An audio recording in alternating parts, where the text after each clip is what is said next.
Before we start the video, a correction needs to be made. In part 1, I showed an example of a German machine gun firing at an American squad and the line of sight passing through two degrading terrain features, which were orchard hexes. And I stated that the effect of the second orchard hex was to block the line of sight, and that is incorrect.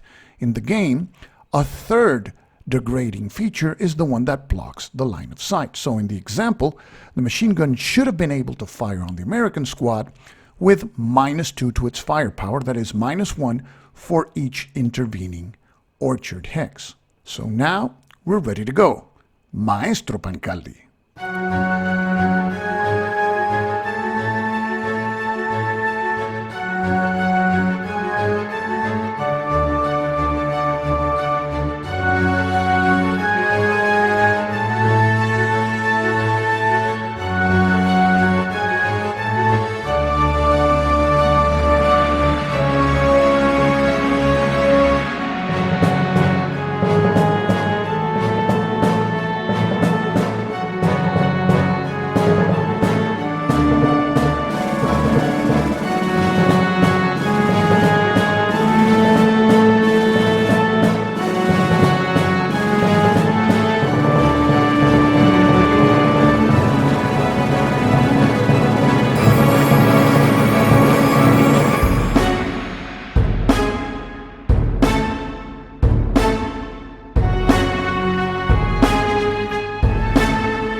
The game also includes various types of vehicles. All vehicles in this game are armored targets except for trucks. Let's take a look at the numbers and symbols on the vehicle counters and what they mean. The triangle in the left-hand corner is used to determine the vehicle's facing, and facing is important to determine whether the vehicle defends from an attack with its front or rear armor. The color of the triangle is also important. A red triangle, like the one shown here in this German Panther tank, means that the vehicle has a turret, and vehicles with turrets can fire their main armament in any direction. A red and gray triangle, however, means that the vehicle's main armament has a covered arc. These vehicles can only fire at targets inside the covered arc, which extends from the front facing of the vehicle as shown here.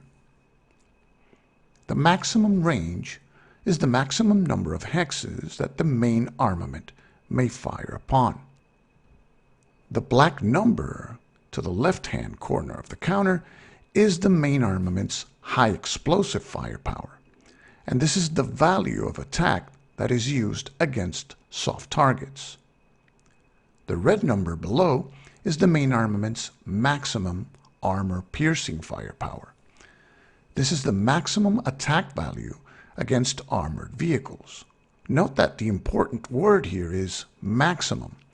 The specific attack value in any given attack will depend on the target's range in hexes, and to determine this, we must consult the vehicle's unit data card.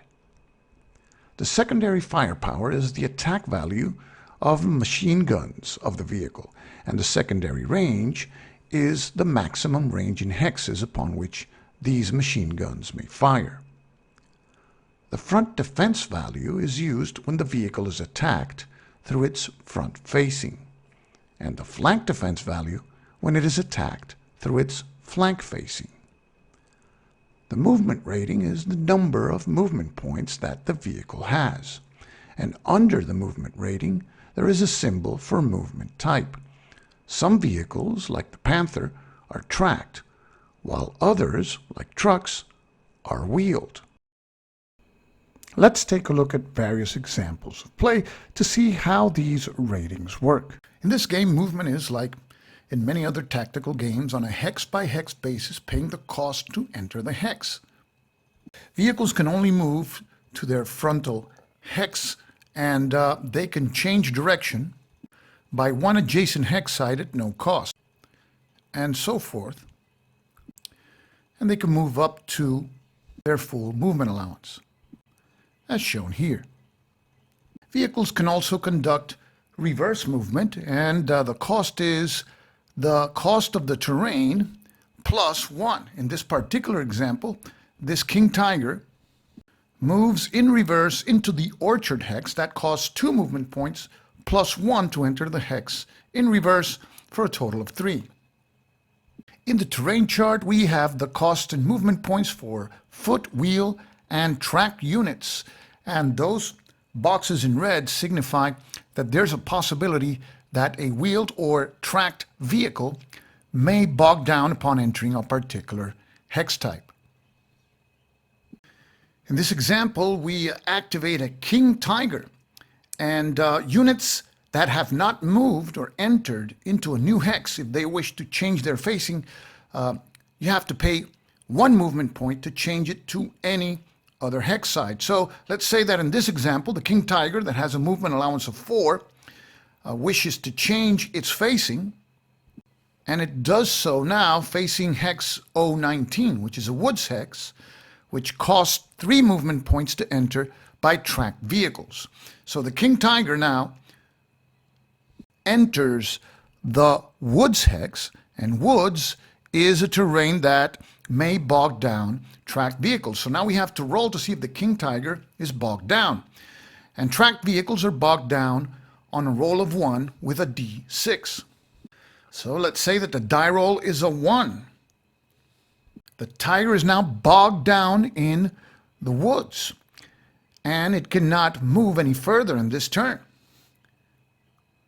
Remember to place a moved marker on the Tiger unit. It can still fire its main armament and secondary armament, but cannot move for now. So in the next free rally / bog rolls phase, we roll a die to see if any bogged down vehicles can move once again. So let's say we arrive to that phase, and to unbog a vehicle, we have to roll 3 or more with 1d6. So let's say that we roll a 4, so now the Tiger is free to move, and we remove the bogged marker. Now let's say that instead of a 4, we would have rolled a 2. In that case, the Tiger remains bogged down in the woods. And now let's say that we rolled a 1. One constant of this game is that rolling low is always bad and rolling 1 is the worst. So when you roll a 1 in these situations, the vehicle becomes immobilized. That means it cannot move for the rest of the game. In this game, vehicles can transport squads, single-person counters, crude weapons, and support weapons. To signify that a unit is being transported on a vehicle, we place the unit on top of the vehicle counter. It costs a passenger unit 1 movement point to board a vehicle in addition to the cost of the terrain. So here we see a rifle squad in a small wooden structure, spends 1 movement point to enter X17, and another movement point to enter Y16. It's still not on board the vehicle. To that, it must spend another movement point. Here it spends its 3rd movement point, and it is now a passenger on board the Sherman tank. Now, in a next impulse, we can activate the Sherman tank to move, in which case it moves with its passenger. And after it finishes moving, we place also a move marker on the Sherman. Note that vehicles that transport units may not fire their armament, and the exception to this are armored troop carriers such as this American M3A1 half-track. And these personal carriers are signified in the game by that diamond next to its movement factor. In the first video, we saw how 2 squads and attached leaders can move together when activated as a group. This cost 2 impulse points, and the units move at the pace of the slowest one of them. Now, to conduct a group move, there must be an attached leader with one of the units that is activated. A single squad, like the one we see beneath this Stuart tank, may group with the tank in order for both to move together, and no attached leader is required. We place a rolling cover marker on top of both units, so the tank is actually providing cover for the infantry units, and both have to start in the same hex and move together at the rate of the slowest, which in this example is of course the infantry that has a movement allowance of 4. The advantage of rolling cover is that both units can fire normally, and the infantry unit receives a +1 to its defense plus any terrain modifier that may apply. We saw in the previous video how the infantry combat table is used. When a vehicle is the target of the attack, we use the vehicle combat table. And for any gun that is firing at a vehicle, it is a two-step process. First, the gun must secure a hit. And if only it secures a hit, then we roll on the vehicle combat table to determine if there is any damage in the attack. In vehicle combat, one important consideration is the distance to the target. This Hetzer has a maximum armor piercing factor of 10, and that firepower factor varies according to the distance to target. Now, much of the information that is on the counters is also on the unit data card, like we see here for the Hetzer.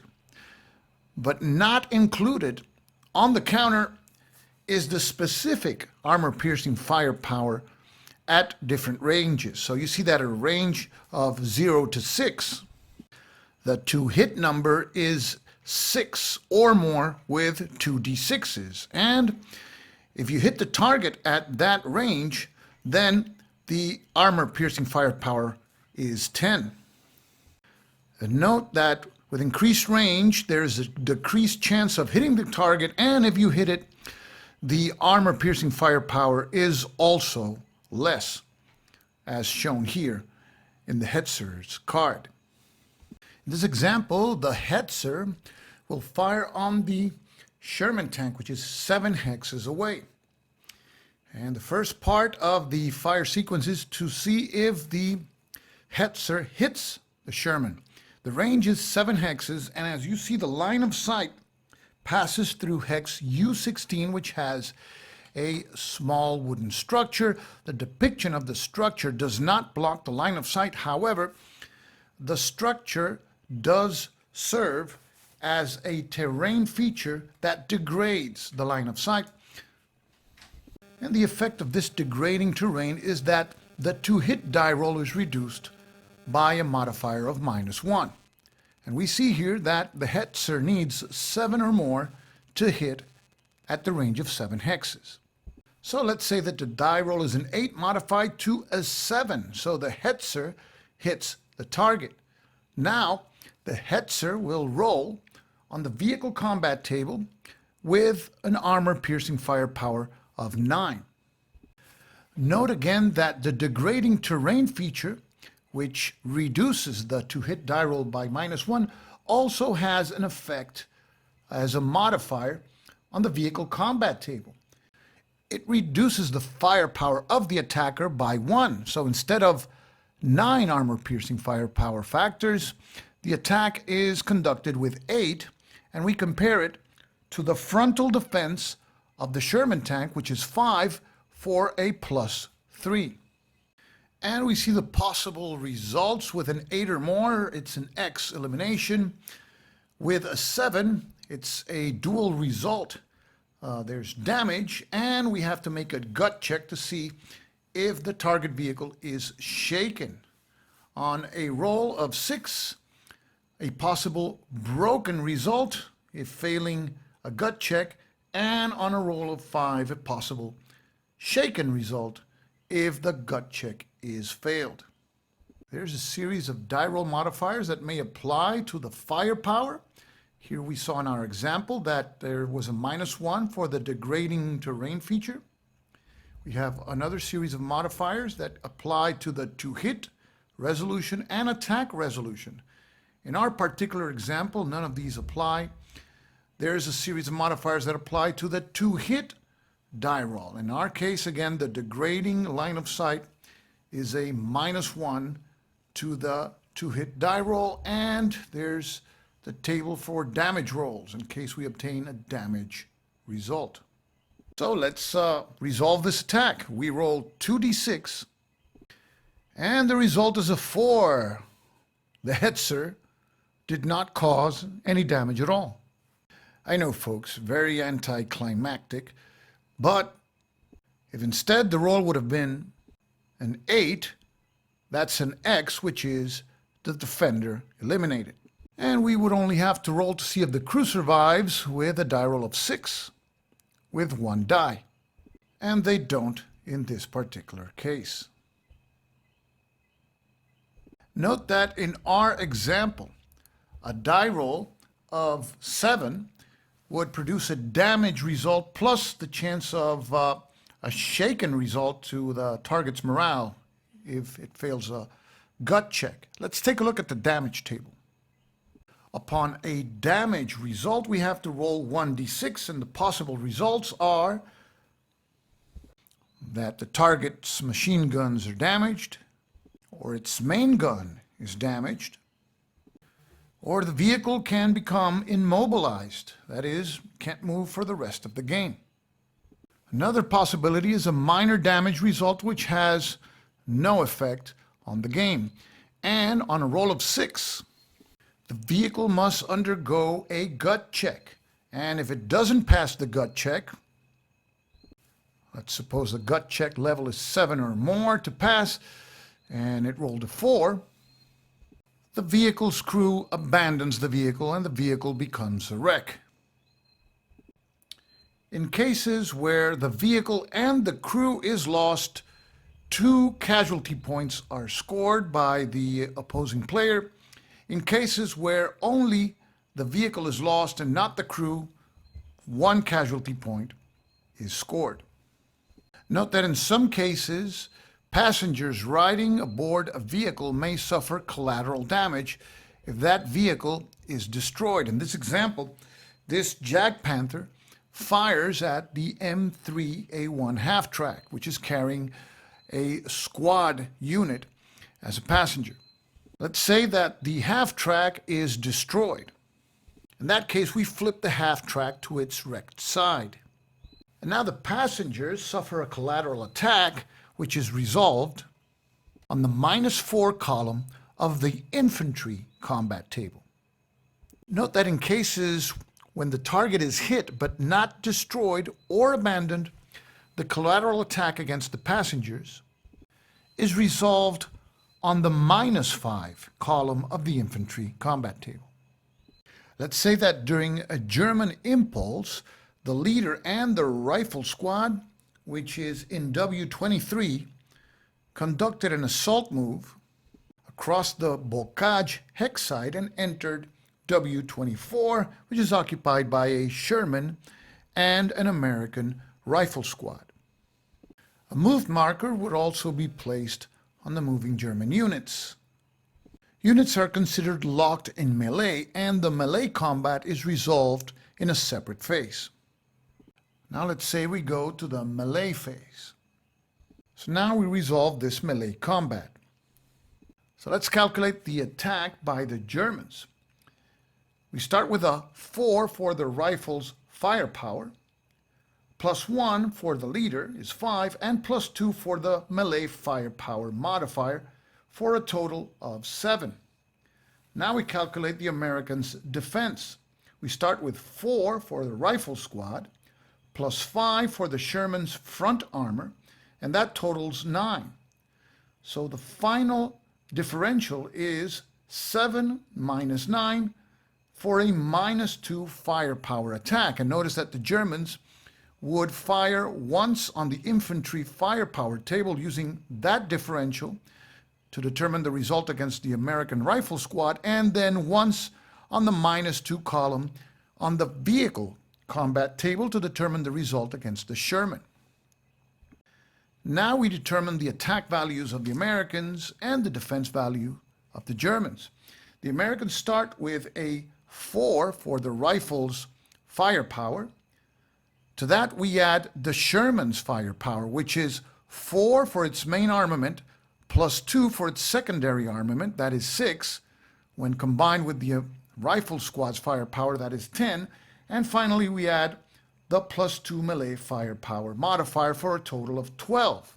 The German defense, we start at 4 for the rifle squad, plus 1 for the leader, and that is 5. So 12 minus 5 gives us a plus 7 firepower differential. And again, we would roll here plus 7 once against the leader, and again, we would roll on the plus 7 column once against the German rifle squad. And melee combat is considered simultaneous, so let's roll first the Germans attacking the Americans minus 2 on the infantry firepower table against the American squad. And the result is 6, which is no effect. Now we roll on the minus 2 column of the vehicle combat table to determine the result against the Sherman tank. And it is 5, also no result, no effect. Now we roll on the plus 7 to determine the American attack against the rifle squad, and then we'll roll in the same column of the infantry firepower or infantry combat table against the leader. A 10 results in an X. The rifle squad is eliminated. Then we roll again on the plus 7 column, this time against the German sergeant. The result is a 6, a C-S result, meaning that the defender receives a casualties result, and if it survives, it must undergo a gut check to see if it is shaken or not. In this case, the defender is a single-man counter, so the sergeant there. So single-man counters only have one side, so they cannot be flipped to their reduced side, so the unit is also eliminated. So in this particular example, the Americans inflicted 3 casualty points on the Germans, 2 because they eliminated a full-strength German infantry squad, and 1 because they eliminated a leader. Notice that vehicles, when activated to fire, they can fire their main armament at one target and their secondary armament at another. Here we see a Panzer IV, which is in BB-15. It has an M10 Chaffee tank 8 hexes away to its front, and an infantry squad in forest terrain 6 hexes away, which is the maximum range of its secondary armament. The Chaffee is 8 hexes away, so the Panzer IV needs 7 or more to hit. Let's say the roll is a 10, the Panzer hits the M10. The M10 has a frontal armor of 4, which is frankly nothing to write home about. The Panzer IV's armor-piercing firepower at this range is 10. So 10 minus 4 is a plus 6. We roll 2d6. Result is a 4. So a gut check is made now, and if the M10 fails, it will be shaken. The gut check level is 7 or more. The M10 rolled a 9, so it passed the gut check and receives no adverse result from that hit. Now we resolve the machine gun attack on the American squad. The range here is 6 hexes, and the Panzer has a firepower of 2. Note that the American squad is in woods terrain. That adds 2 to their defense of 4 for a total of 6. 2 minus 6 is minus 4 on the infantry combat table. And we roll 2d6. And the result is a 10, a possible broken result if the Americans fail their gut check. They need 7 or more to pass. Not this time, and the American squad receives a broken marker. They cannot fire nor move while broken. So we saw how in one fire impulse, the Panzer IV attacked the American tank to no effect but broke the American infantry squad. And a fired marker is placed on the Panzer IV. There are particular rules in this game when tanks engage in melee combat. And of course, that presupposes that one of the tanks conducted a assault move, that is, a move of one hex into the hex where enemy units are. And let's suppose here that in our example, it's the German player's impulse, and it is used to move the Panzer IV onto the Sherman's hex. Of course, the Panzer IV moved. It receives a move marker, but also a melee marker is placed on the hex, and those units are locked in combat, and melee is resolved during the melee phase. In tank duels, both players have to roll 2d6 to see which side has the initiative. Higher roller will have the initiative, and if the difference in the die rolls is 4 or more, the higher roller will be firing at the flank side of the enemy tank. So let's roll the dice for both sides. Here the Panzer rolled a 7, the Sherman a 5. So the Panzer has the initiative and it'll fire first. And fire in tank duels is done sequentially.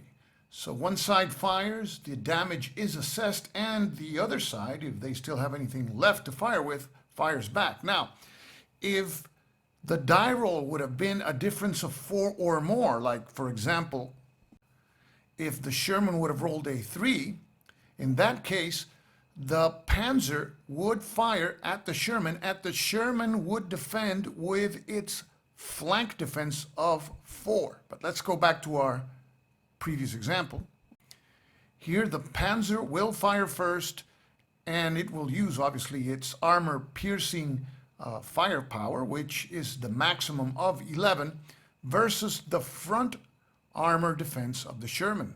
So it's 11 minus 5. So we have a differential of +6. There's also a +2, which is the regular melee die roll modifier for the attacker. So we're at +8. And note that the moving fire die roll modifier does not apply in tank duels. No other modifier applies. So we resolve this attack on the +7 or higher column, and we roll 2d6. And the result is an 8, an X. The Sherman is destroyed. And so the Sherman is destroyed. The crew survival die roll is a 4. You need a 6 for the crew to survive. So the crew doesn't survive, and the Germans score 2 casualty points. The game also includes various support weapons for infantry units that may be used to destroy vehicles, like the American bazooka and the German Panzerfaust and Panzerschreck. The Panzerfaust is a one-time weapon. Once it is used, it is eliminated from the game. And it's always interesting to compare similar kinds of weapons and units in this game. And that's why I find the use of these unit data cards as a very clever addition to the game. Note that these cards are poker-sized cards, and they don't take up much space. You just pull out the ones that you need. And here we see, for example, that the bazooka has a maximum range of 4. And when you compare it with the Panzerschreck, maximum range there is 3, and the Panzerfaust, it's even less, 2. But the firepower of the bazooka at its closest range is 6, and it's the same firepower throughout. And you see that the Panzerschreck punches much more firepower at 8, and the Panzerfaust, which is, like we say, single-use weapon, even more at 9.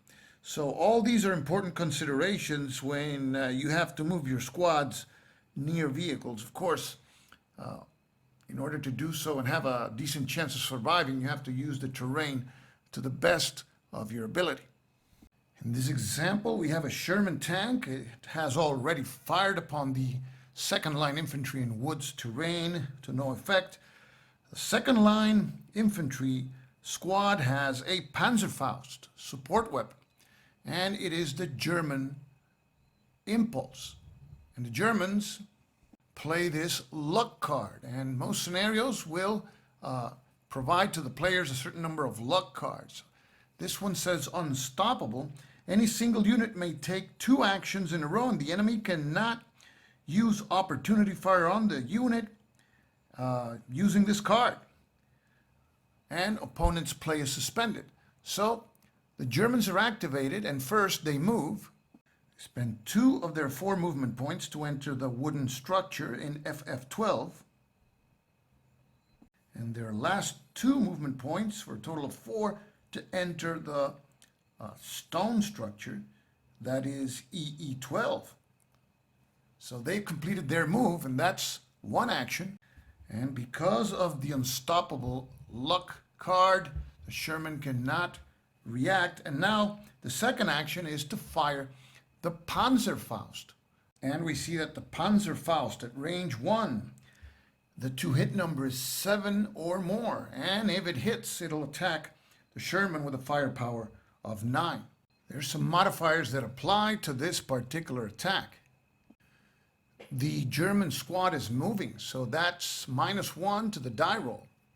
In addition, the German squad is of poor quality. These are second line troops, so there's a -2. So we rolled 2d6 with a -2. The Germans need 7 or more to hit. The roll is an 8 -2 6, so it was a close call. The Germans missed. The Panzerfaust is expended and removed. It's a one-time use weapon, and the second line squad is now used. And the unit data cards are not only pertaining to vehicles. There's also unit data cards to any and all types of units in the game, like the second line infantry squad that we just saw. And you see it has the information on the counter as to movement, firepower, range, and defense, but also it has information as to other rules that apply to each type of unit. The game also includes, in addition to infantry units and vehicle units, crewed weapon units, and those are signified by the letter C to the right of their defense value, like this 75mm anti-tank gun.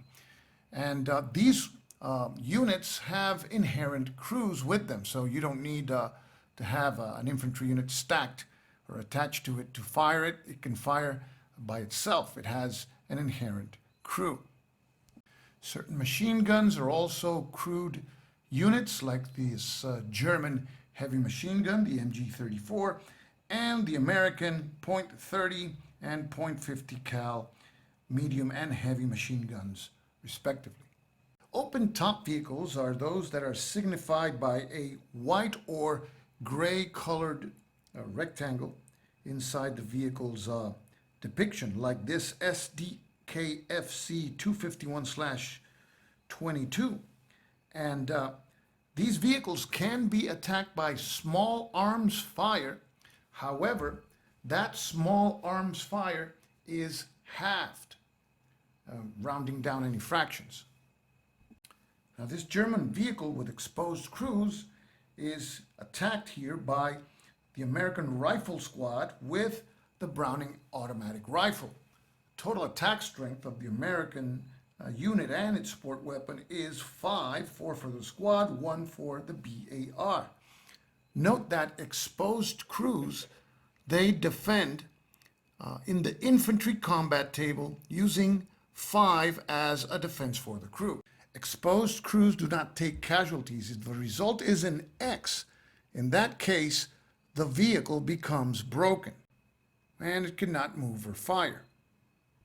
Any C or casualties result becomes an automatic shaken.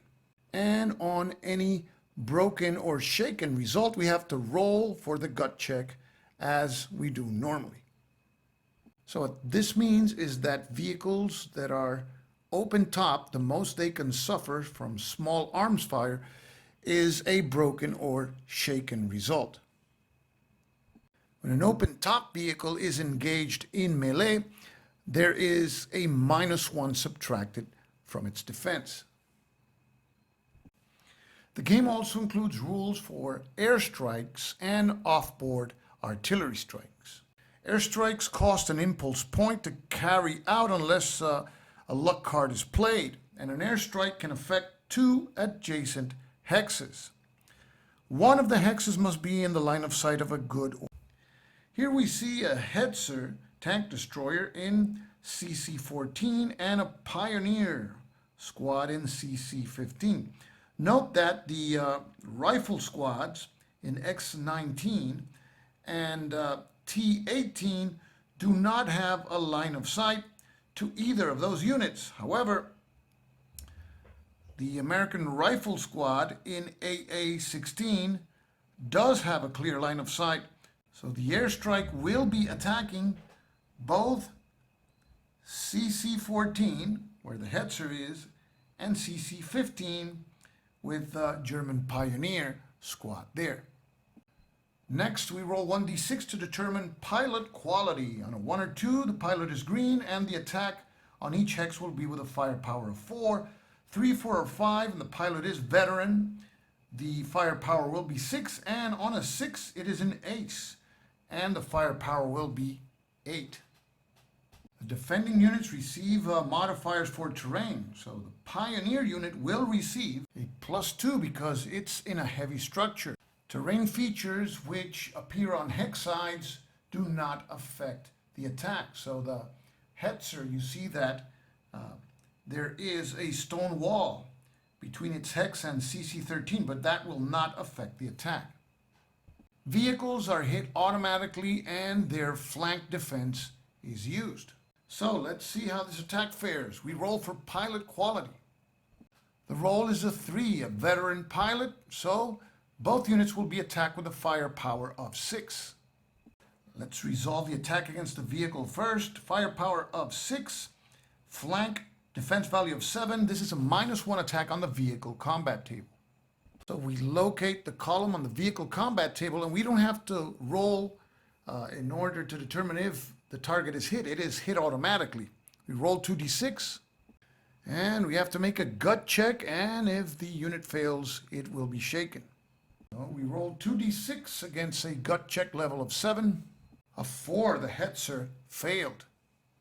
And we place a shaken marker. Now we resolve the attack against the Pioneer squad. It has a defense of 4 in a heavy structure +2. Its defense is 6. And because it is a veteran pilot attacking, the attack strength is also 6, so we use the 0 column. We roll 2d6. The result is a 5, no effect. The specific scenario you play will also tell you if there's any off-board artillery assets in the game. In this particular scenario, heavy hitters, the Americans have 1 artillery strike available on turn 7. In this particular scenario, Operation Lüttich, the Germans have some off-board assets. And you have to roll 1d6. On a 1 or 2, mortars, 3 to 5 artillery, and on a 6, rockets. Here we see the firepower and accuracy of each type of off-board artillery strike. When an artillery strike lands, it affects the target hex at full firepower, as shown there, and each surrounding hex at half firepower.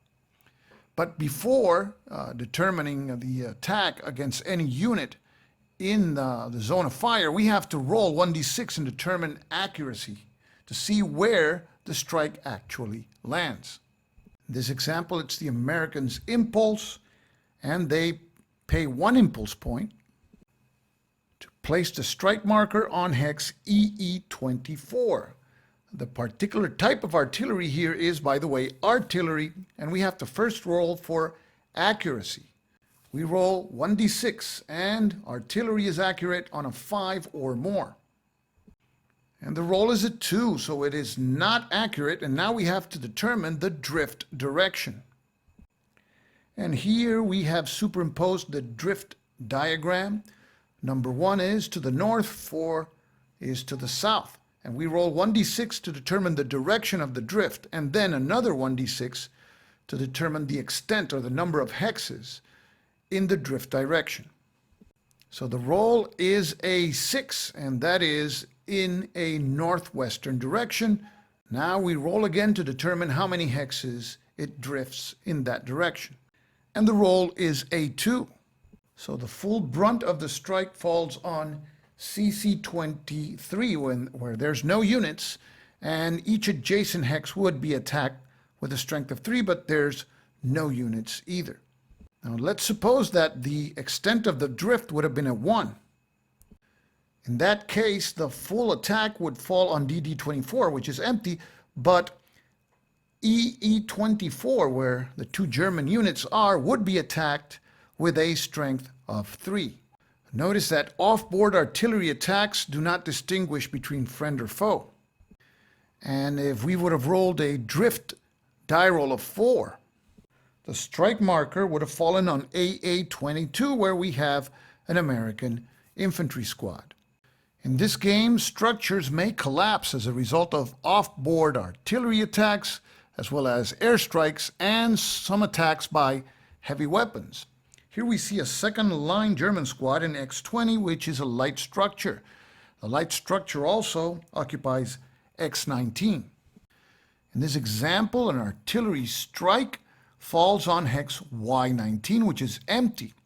So we resolve the attack against X20, which contains a unit with a strength of 3. Let's say, for the purposes of our example, that the artillery attack produces no effect against the unit. Now we have to check for collapse of any structure that is in the blast zone. And we have to check for X19, which is unoccupied, and X20. Light structures collapse on a roll of 5 or 6 with 1 die, while heavy structures on a roll of 6. So we have to roll 1d6, and let's roll first for X19. And the roll is a 6, so X19 collapses, and that is signified by the placement of a rubble marker there. Now we check for possible collapse of X20. And the roll is a 5. X20 also collapses. So we also place a rubble marker on that hex, and now the structure attacks the unit inside with a strength equal to the defense modifier of the structure. The structure provides a defense modifier, in this case the light structure, of +1. So that is compared to the defense of the unit, 3, and it would be an attack of -2 on the infantry combat table. And let's say that the result was a possible shaken result. The unit did not pass its gut check, and the unit becomes shaken. Old School Tactical 2 has 2 expansions. One, a very substantial one, which is the Airborne Expansion, and we will see that later on in this video. But for those of you who want to play a quick game of Old School Tactical with Germans and Americans, there's the Pocket Battles expansion, which comes in a Ziploc bag. This expansion includes a scenario booklet and 2 isomorphic paper maps that, when you put them together, they form a playing area of 17.5 inches by 22 inches. And these maps have 2 sides. And the other side, of course, recreating winter weather. Why? Because all 4 scenarios are related to the Battle of the Bulge. 2 of the scenarios use 1 map, and the other 2, both maps included with this expansion. There is also a strategy guide for Old School Tactical 2. This guide has 15 pages and numerous examples of play in full color. Also, Flying Pig Games has made these neoprene mats for Old School Tactical 2, green for the American player, gray for the German player. Here you keep track of impulse points, casualty points, victory points, and turns. And because this is neoprene material, and you have this rubbery surface behind, this will not slip as regular player aids do. You have spaces for destroyed units and to keep track of impulse roll modifiers. Also, because of their size and because some of the scenarios in old school tactical do not use the entirety of these large map boards, you can also use them to denote boundaries of play.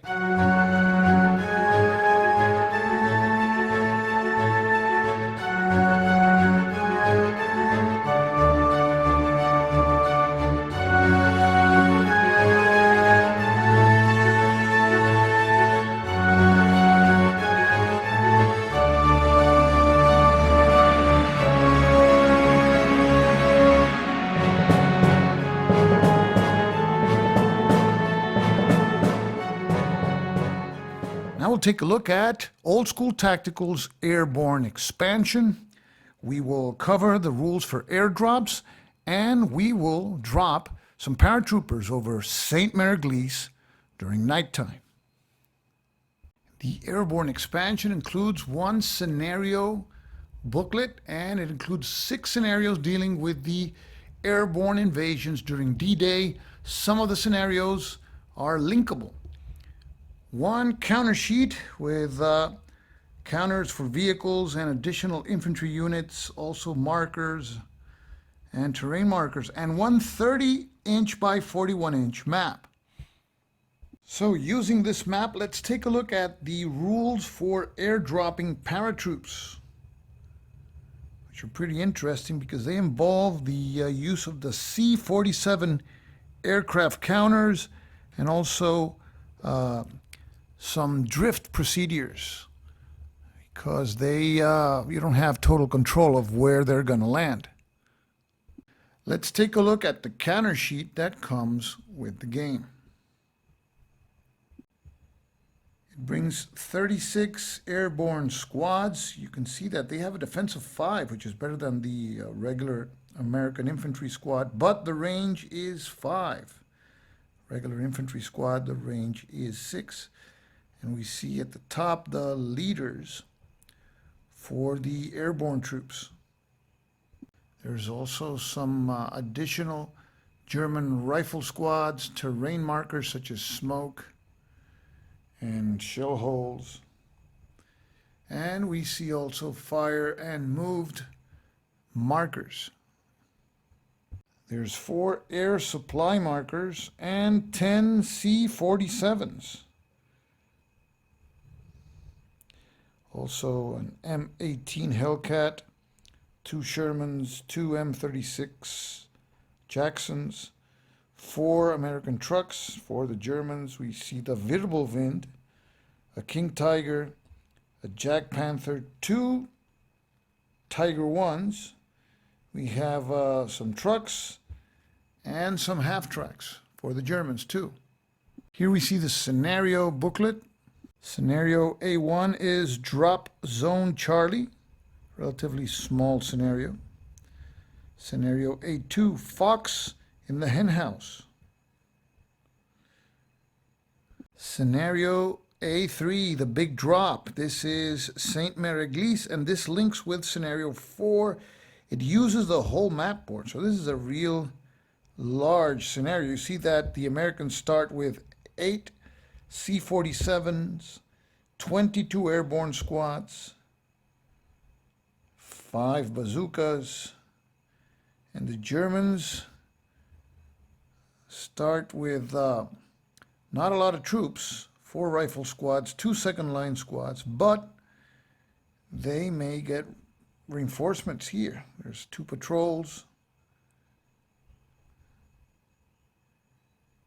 And this scenario links with D-Day Dawn, also at St. Mary-Église. And this is a scenario that occurs in daytime. The prior scenario is at night, so there's some restrictions on how far troops can see each other. And scenario A5 is yet another St. Mary-Église scenario.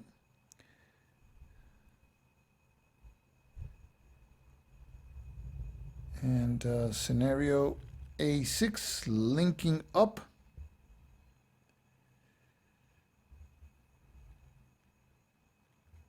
Also St. Mary-Église.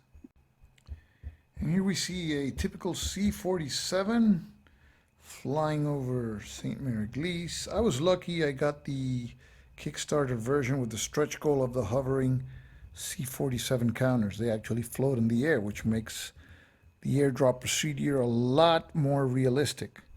Very happy with that. I'm just kidding, folks. This is just a little trick with magnets. We're going to use it to drop the paratroopers. Let's set up the big drop scenario A3, and this is the drop of the 82nd Airborne over St. Mary Glees on June 6th at night. So there's special rules for night.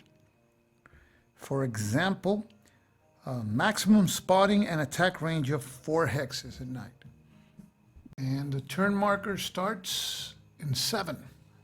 Remember that in this game, we count turns down. So turn 1 is actually turn 7, and we go down to turn 1, and we roll to see if there's an additional turn, which would be turn 0. The game also includes these map edge markers. Some scenarios, you place these markers to mark the edge of the map so you don't play beyond those. But in this particular scenario, the whole board is used. At the beginning of the game, we place 6 of these control markers, German side up, on the map. And it's a total of 6 control markers, most of them on buildings that are next to that long road.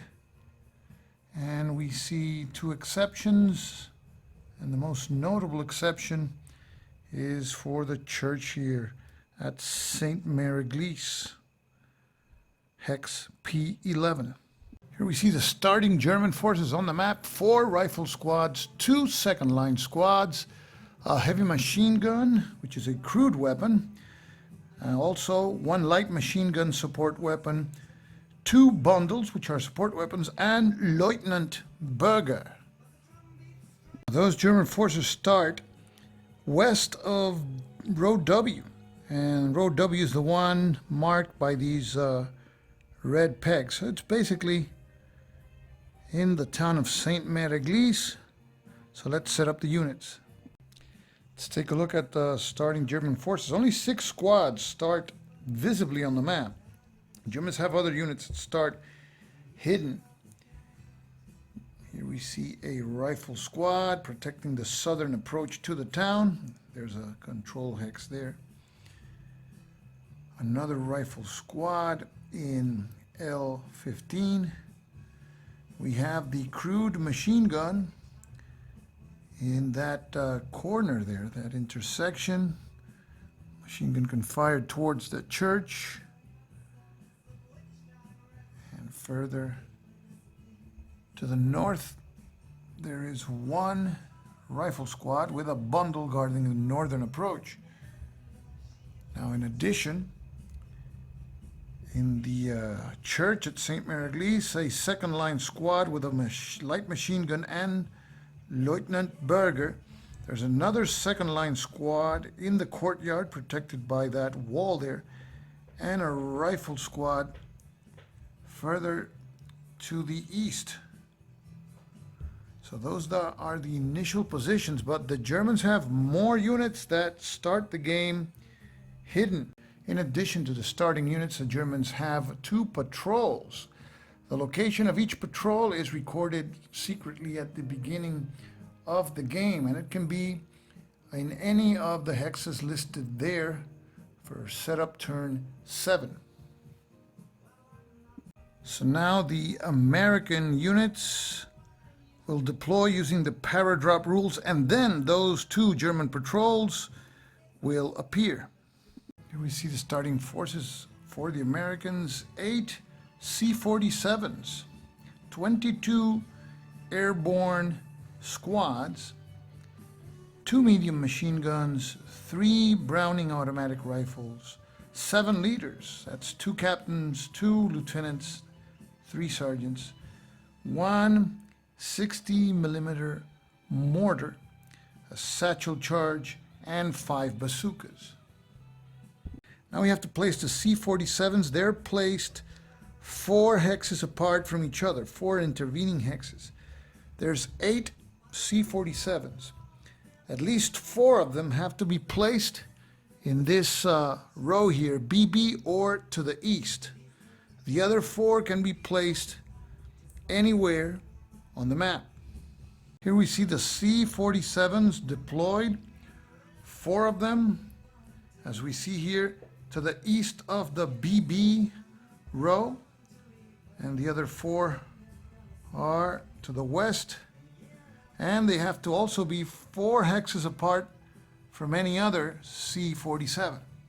And you see there that the closest one to the town is the one in X11. So now we're going to load each one of the C-47s with their loadouts, and then we'll show a couple of examples of paradrops to see where these fellows land. Here we see the C-47s with their loadouts.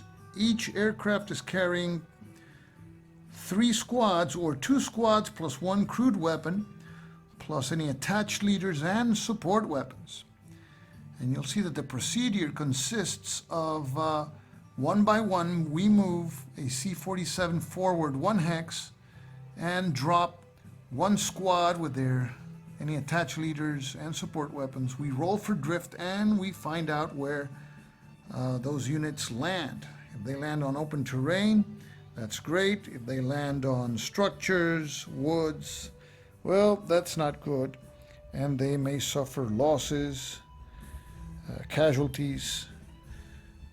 But before rolling for airdrops, now we will roll to determine where each patrol will show up.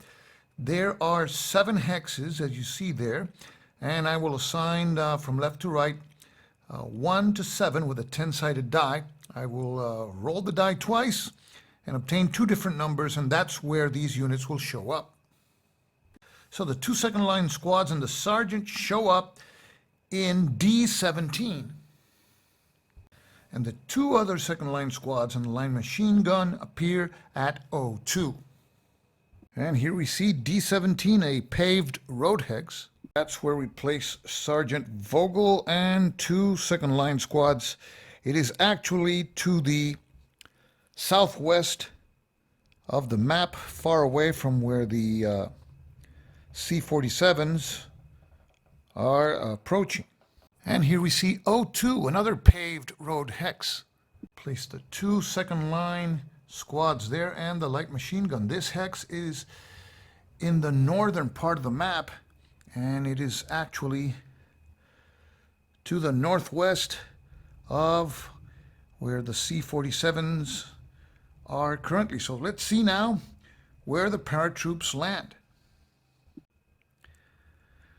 To explain how the paradrop mechanics work, let's take a look at the C-47 and its loadout in hex X11. Each C-47 will move 3 hexes in the direction of its flight path, which is indicated by the red triangle. After the aircraft moves into each new hex, 1 unit and its attached leaders and or support weapons will be paradropped. So taking this example, the C-47 in X11, it first will move to W10. And now it will paradrop 1 American squad to which Lieutenant Corbet is attached to. First, let's take a look at the diagram regarding the direction of drift. The drift mechanics here are identical to those used in off-board artillery. In a paradrop, there will be drift. So we have to determine which is the direction of the drift, and for that we will roll 1d6. And the extent of the drift, we roll 1d6 again, and that's the number of hexes that the unit will drift in the direction determined previously. So we roll for the first unit, which is a paratroop squad, and Lieutenant Corbet for drift. And the roll is a 6, so it will drift in a northwesterly direction. Now we roll for the extent of the drift to see where they actually land. And the roll is a 4. And they land in hex S8, which has a heavy structure. Any unit landing on a hex with a structure, woods, orchards, or streams has to now roll on the -3 column of the infantry combat table as if the unit was being attacked. So we roll 2d6, and fortunately the result is a 3, no effect. So Lieutenant Courbet and an airborne infantry squad are dropped uneventfully at S8. Now the C-47 moves into V10. And now we roll for drift to see where the next unit, which is an airborne squad, will land. First we roll for direction of the drift. And the roll is a 5. It will be drifting to the southwest. Now we roll for the extent of the drift to see in which hex it lands. And the roll is a 3. It lands at S11. That's an open terrain hex, but adjacent to a German second line squad. The American paratroops will land in hex S11. That's a clear terrain hex, so there's no attack because of the terrain type they're landing, but they're landing adjacent to an enemy unit. So that enemy unit gets a free attack against the paratroops, and the attack is carried out using half the firepower of the German unit. It is 3, it is rounded down to 1. The results are applied before the unit lands in the hex. So the Americans defend with a defense of 5. Germans attack with a firepower of 1, but there's a +1 for the Germans because they are adjacent. So it's 2 minus 5, it's a -3 attack. So we roll 2d6. And the result is a 9, a gut check, and if the Americans fail, they are shaken. Americans need a 6 or more with 2 dice to pass the gut check. A 9, they pass. So that American squad is in hex S11. Note that the Germans fired. It was a free fire. We do not mark it with a fired marker, nor any impulse points are deducted because this paradrop sequence is actually part of the setup of the scenario. Now we go back to the C-47. It still has a squad with a BAR support weapon. It moves into hex U9. Now we roll 1d6 for drift direction. The roll is a 3 in a southeasterly direction. Now we roll to determine the extent of the drift and to see where it lands. And the roll is a 1, so it lands at V10, which is open terrain, so there's no need to roll for the terrain attack. And it did not land on an enemy unit or adjacent to an enemy unit, so will not be fired upon at this moment. So we finished resolving the drops of this C-47, and now we remove it from the board. So now we will conduct the airdrops for the remaining C-47s off camera, and we'll return and see how the action is looking. So these are the positions after the airdrop in this St. Mary scenario. This is the night scenario, and this is linked with a daylight scenario. Notice that those victory point hexes that are marked with German crosses are worth 2 victory points each. So the paratroopers have to go after those hexes, and they have some troops actually in the proximity of hex 017. Now again, this is a nighttime scenario. Range is only 4 hexes, and the paratroopers must move quickly because this scenario links with the next scenario, which recreates the next day. And during that scenario, the Germans receive substantial reinforcements. The paratroopers only meager reinforcements, basically the stragglers of the airdrop. So this is the Airborne Expansion for Old School Tactical 2. I hope that this video has given you a good idea of the flow of the game and what the game has to offer. So this is Stuka Joe, signing off for now. Thanks for watching.